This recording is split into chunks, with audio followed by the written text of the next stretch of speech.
Marcus Ealy here for Status Quo, and DSA is in the house at the Bernie Sanders event here. Loving that shirt, bro. Thanks. Smash the all right. um, so we just saw the debate a while ago, and Tulsi Gabbard totally obliterated Kamala Harris, and we were just kind of talking about that just now, and I was like, no, we have to get this on camera because this is like some interesting commentary here. And you were saying like it's more. You were trying to say it was more. It wasn't as simple as good guys and bad guys. Yeah.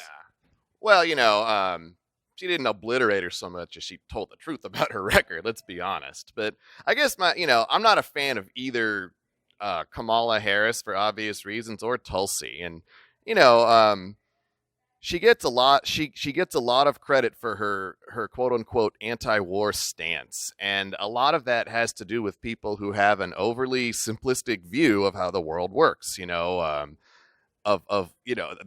there's always got to be a good guy and a bad guy, and in reality that the world, it's a lot of very powerful players and their proxies, just because somebody opposes the United States doesn't make them a good guy. It could just mean that they wish their empire could be as big as the United States. But the biggest problem I have with her quote unquote anti-war stance is that it's the same brand of nationalist isolationism that came up as a reaction to World War One. The same nationalist isolationism that kept us from sending aid to Spain, from direct involvement with Spain, because FDR always wanted to go into Spain, but the attitude of the time kept that from happening. And it's the same attitude that kept the United States from getting involved in World War II, and the same one that led to us turning away Jewish refugees. And there were people saying and demonstrating in the street, you can look this up, to basically leave Hitler alone. He did nothing to us. And I kind of get the impression that Tulsi, especially with the right-wing white nationalist base that she seems to attract, she would have had a similar attitude towards people like Franco and Hitler. Wait, so Tulsi has a white nationalist base? I didn't see that. Well, not every person that supports her is a white nationalist, but white nationalists sure do love her. I mean, there's a reason she was trending after the first debate.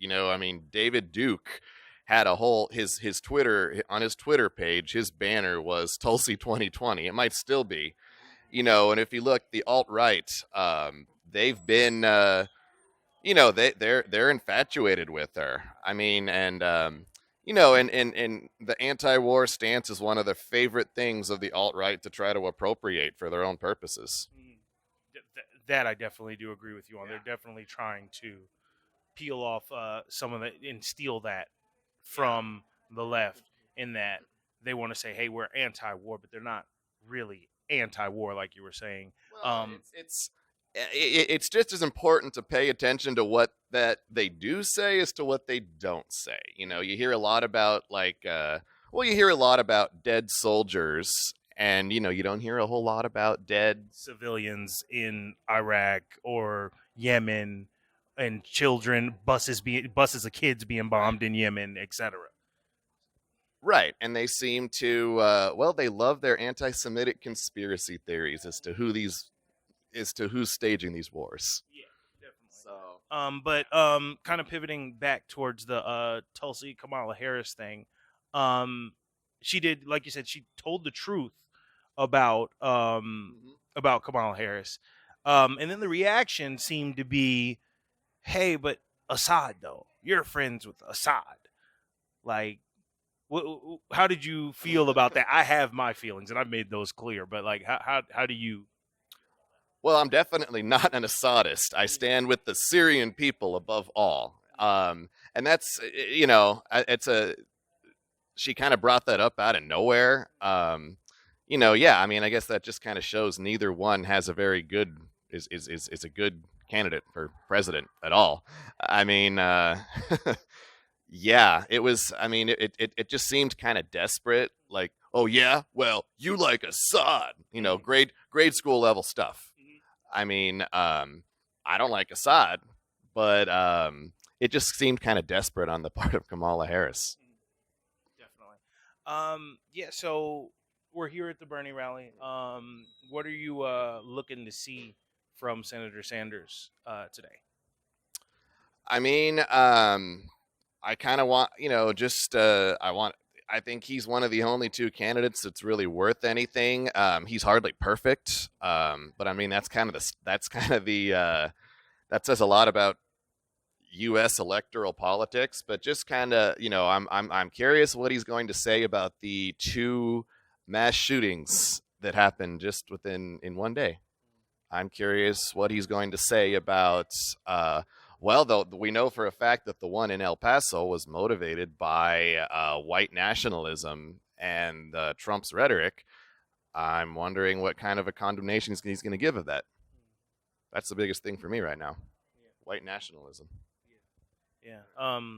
And we saw, of course, the occupant of the White House Donald Trump did not say anything about white nationalism, and this is terrible, this is horrible, nobody should do that. They literally said his name when they were inspired by it, though. Yeah, I mean, he egged him on. I mean, there was the thing a couple months back where somebody yelled, shoot 'em all," and then Trump just kind of laughed it off. Like, I don't know why he's acting surprised, but yeah. Definitely. All right, well, thank you so much for your time, bro. I appreciate you. Become a member, smash that like button. We can't get stories like this out without you guys. Conversations like this do not happen on mainstream media. They just don't. CNN, MSNBC, Fox News, not going to have this conversation. So become a member, share, smash that like button so we can continue to get stories like this to you guys. Hope you enjoyed that last video. Hop on over to statuscoup.com where you can sign up for our email list and become a member for as low as $5 to $10 a month. Membership is how we grow. That's statuscoup.com/join. And remember, join our email list so we can grow the revolution with you.